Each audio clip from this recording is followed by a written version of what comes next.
Bismillahirrohmanirrohim. Assalamualaikum warahmatullahi wabarakatuh. Sahabat YM 28 yang dimuliakan Allah.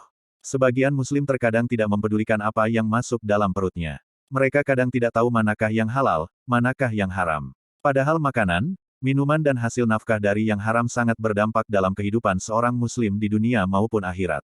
Banyak orang bekerja dari pagi hingga pulang larut malam hanya untuk mengumpulkan harta, meski harus mengambil dan mendapatkan makanan haram yang sangat dilarang oleh agama.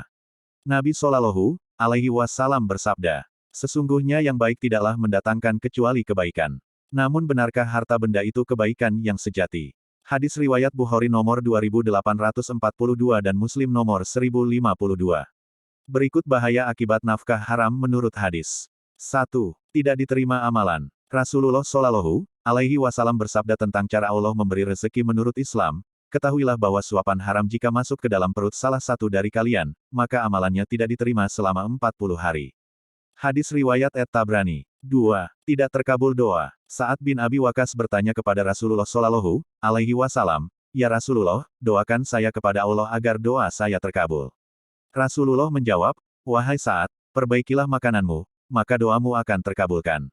Hadis riwayat At-Tabrani. Disebutkan juga dalam hadis lain bahwa Rasulullah Shallallahu Alaihi Wasallam bersabda, seorang lelaki melakukan perjalanan jauh, rambutnya kusut, mukanya berdebu, menengadahkan kedua tangannya ke langit dan mengatakan, wahai Robku. Wahai Robku. Padahal makanannya haram dan mulutnya disuapkan dengan yang haram, maka bagaimanakah akan diterima doa itu? Hadis riwayat Muslim. 3. Mengikis keimanan pelakunya. Rasulullah Shallallahu Alaihi Wasallam bersabda, tidaklah peminum khamar, ketika ia meminum khamar termasuk seorang mukmin.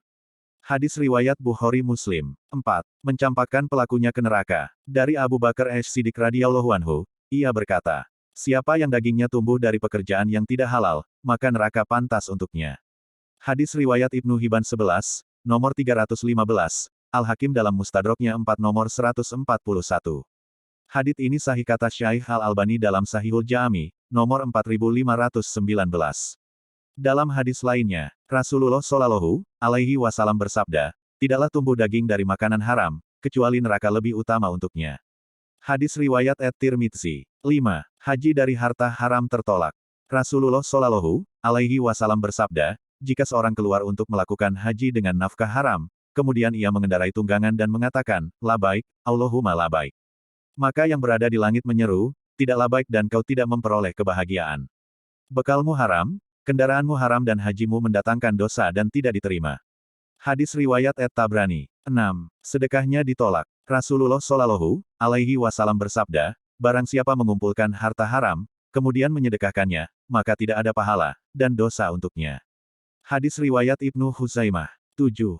Salatnya tidak diterima. Dalam kitab Syabul Imam disebutkan, barang siapa yang membeli pakaian dengan harga 10 dirham di antaranya uang haram, maka Allah tidak akan menerima salatnya selama pakaian itu dikenakan. Hadis riwayat Ahmad. 8. Silaturahminya sia-sia. Rasulullah Shallallahu Alaihi Wasallam bersabda, barang siapa mendapatkan harta dari dosa, lalu ia dengannya bersilaturahim, menyambung persaudaraan, atau bersedekah, atau membelanjakan infak di jalan Allah, maka Allah menghimpun seluruh yaitu, kemudian dia melemparkannya ke dalam neraka. Lalu Rasulullah Shallallahu Alaihi Wasallam bersabda, sebaik-baiknya agamamu adalah al-wara, berhati-hati. Hadis riwayat Abu Daud. Berikut doa memohon kecukupan rizki yang halal. Allahumma kfina bihalalika, an harumika, wa aknina bi fadlika, aman siwak. Ya Allah, limpahkanlah kecukupan kepada kami dengan rizkimu yang halal dari memakan harta yang engkau haramkan, dan cukupkanlah kami dengan kemurahanmu dari mengharapkan uluran tangan selainmu. Hadis riwayat Tirmidzi nomor 3563. Kami berharap apa yang disampaikan dapat bermanfaat bagi sahabat YM 28 yang dirahmati Allah. Kami mohon maaf atas segala kesalahan dan kehilafan dalam penyampaian materi ini. Wallahu a'lam bishawab. Wassalamualaikum warahmatullahi wabarakatuh.